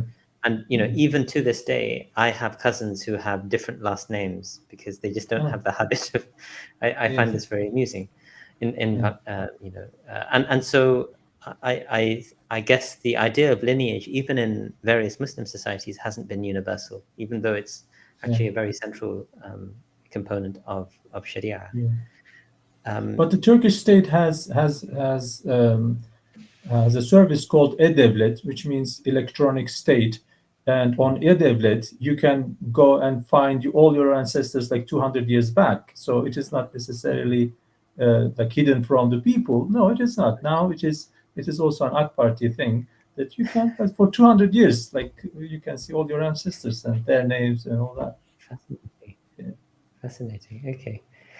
Okay, so another question asks in connection to Habermas, to what extent is the practice of Kemalists of making Diyanet, to what extent does it resonate with Habermas's discussion of religion in the public sphere, where he desires the use or abuse of religion in maintaining of a secular order? I think you have kind of answered this. Yeah. But if you want to add a comment. I think they are parallel. They are in line with each other, yes. But Habermas's proposal is more democratic, and it is more like you have a lot of voices, and they are creating a rationality, and it is more egalitarian. Whereas Ataturk does that in a hierarchical and authoritarian way. So in terms of methodology, they are not the same thing. They are very different. But in terms of outcome, probably so, yes. Yes.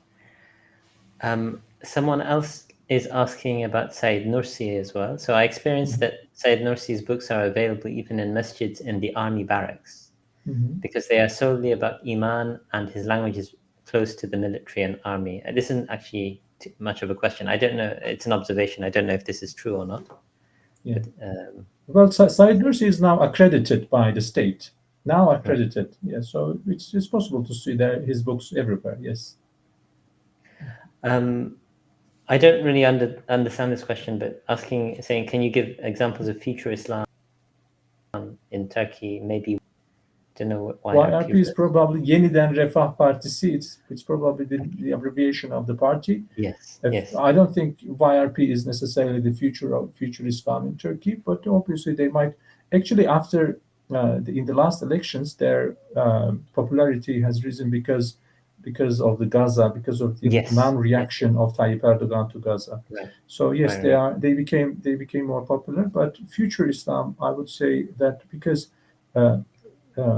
Muslims, especially AK Party Muslims, are used to be predominantly the lower class of the society, poor and uneducated.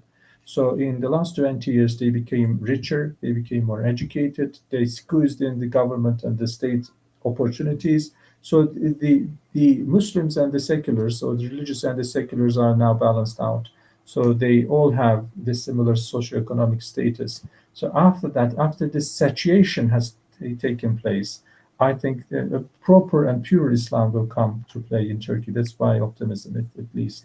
So now, because now the fight looks like between Islam in Turkey, now the fight looks like as if it is between Islam and secularism, whereas in reality the fight was between the lower and upper classes. Just lower classes lower classes happen to be more Islamic than the upper classes. So if they are on the same economic status, then the fight will be diminished, I think.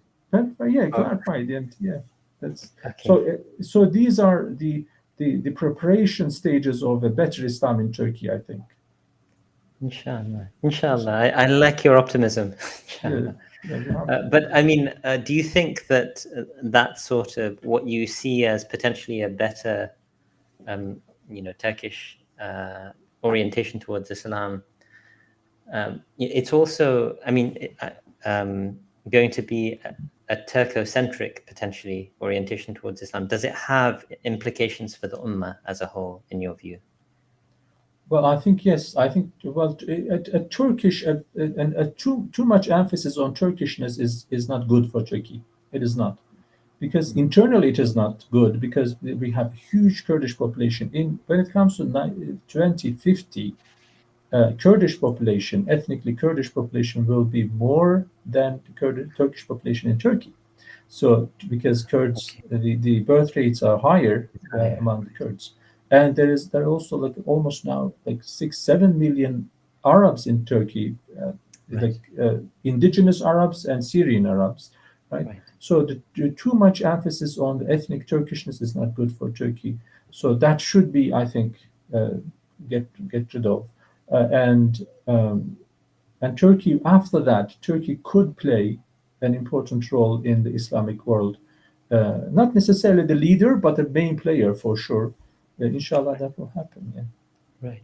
But recently, I was in a meeting with the Constitutional Committee of Syria, and the head of the committee said, which upset me greatly. He said that the name Arab, like Syrian Arab Republican, he said the name Arab should be kept there. I said, well, what's the point if you keep Arab? Well, you can't, if you focus too much on ethnicity, you can't be properly Islamic. First, like theoretically, it's a problem, and practically also, you have Turkish and Kurdish populations in Syria. It's not going to be a success if you put so much emphasis on ethnicity, right? What do you think? I don't know. I absolutely agree. The challenge is these, these countries are burdened with the history of Arab nationalism. Yeah. I mean, Syria is basically an ex-Ba'athist state, and Syrian Baathism was deeply grounded in that sort of Arab nationalist heritage, and so it's very difficult to escape from that suddenly. But yeah, I mean, this can be an issue. The sort of there's nothing wrong with a certain amount of national pride, but it shouldn't become something that creates divisions between yourself and others. And this is always the challenge of nationalism and ethnic sort of pride. I think. I wanted to ask you specifically. You said some fascinating things about the Sheikh al-Islam as a post, and so this is a somewhat personal question because I don't know if it will be as interesting to many listeners. But can you recommend some good secondary literature? And perhaps I will speak to you after the session about this on the Sheikh al-Islam. Whether it's in English, ideally, or if you would say that actually I should go check something like the Islam Encyclopedia, I'll try and get my hands on that as well, which is available. I don't recall any book particularly devoted to Sheikh al-Islam, really.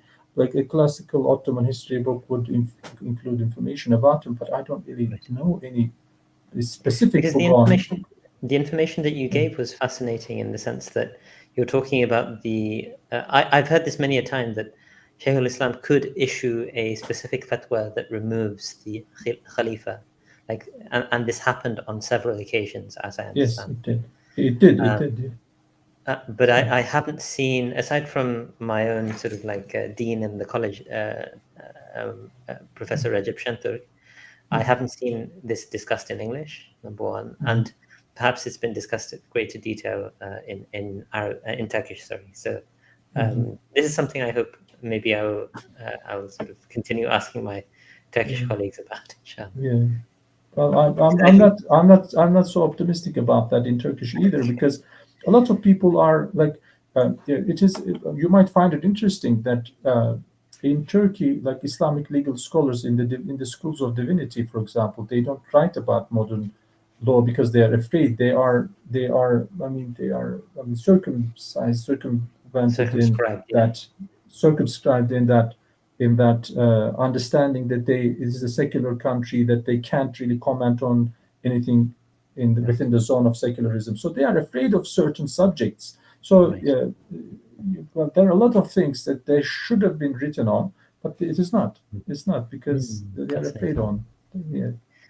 So, I mean, because it's a fascinating sort of constitutionally important power. If it's a means of restraining the authority of the sort of sovereign, and those sorts of constitutional restraints they come very late in European history, but they're found right at the beginning of Islam. And so it's a matter that Muslims should take great pride in, that we have that sort of Yes, exactly. Yeah. constraint on the ruler. Yeah. Exactly. Perhaps someone did actually come and ask a question right in the last minute. So I'll throw that in, and if we have the time, I might ask one final question of my own. But so this might be a comment actually. While the paradigm is still nation-state oriented, I can understand that they want to keep it as some kind of systematic protection. I'm not sure what this is a reference to. It may have been something that we were referring to They earlier. want to, yeah. Maybe Who are they here? Who are they? They want to Yes, keep it's not it. clear. So if the gentleman wants to Clarify. sort of clarify their comment, please feel free. I wanted to ask about the phenomenon you said of Turkish youth moving away from religion. What, in your view, like, how does the relationship with of the state with religion, or the perceived sense that this, the rulers are trying to promote Islam, for example, as is the case perceived by young people in Turkey today, what does that do, in your view, to the popularity of Islam? I mean, does this, in your sense, give a sense, or does this suggest that there might be a decline, especially if it's the youth that are moving away from religion, that in future generations there might be a shift away from Islam? Has the AKP success backfired effectively? Yes. Well, in Turkey, I think on the one hand we have more high qualified Muslims, more well educated and aware of the world. So we have that kind of Muslim youth coming out on the one hand, but on the other hand, because the economic status in Turkey is not very good, and the justice, I mean, the feeling of justice, the belief and faith in the government is very low. And because the government, Tayyip Erdogan recites Quran here and there, right? Especially in the past, he used to do that very often. Not anymore. I don't know why. But the people would make like the connected dots, and they would say, well, this is a religious person, this is a bad ruler, so Islam is bad.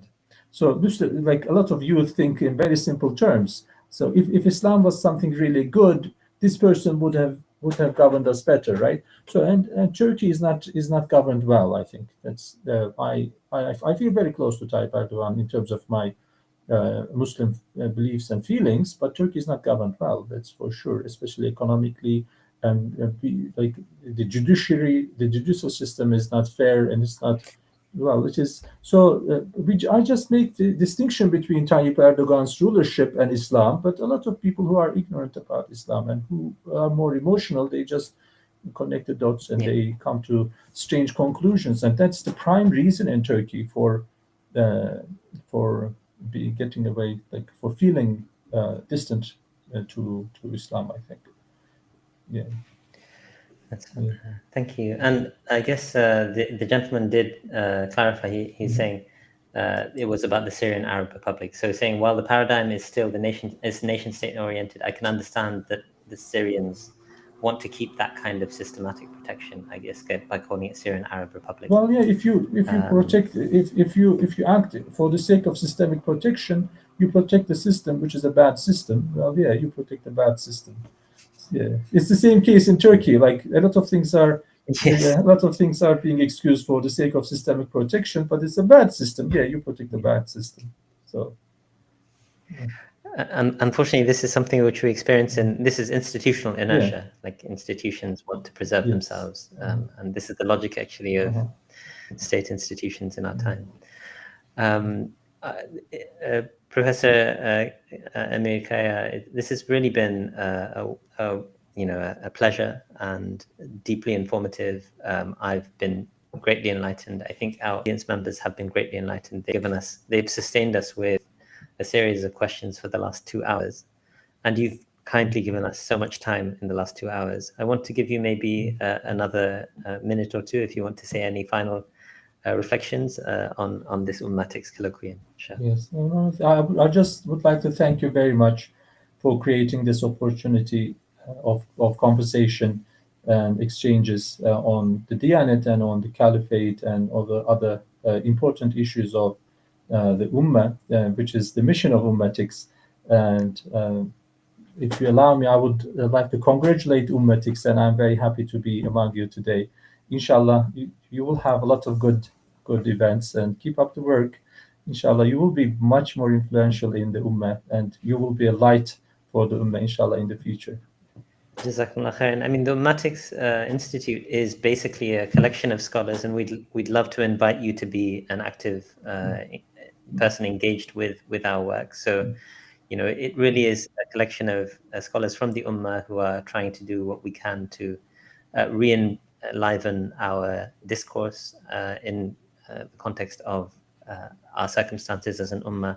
We desperately need to think about novel solutions for our circumstances, and think about the way in which Islam can have that central role in global politics at this point, where the Ummah is it's absent in the global sort of arena.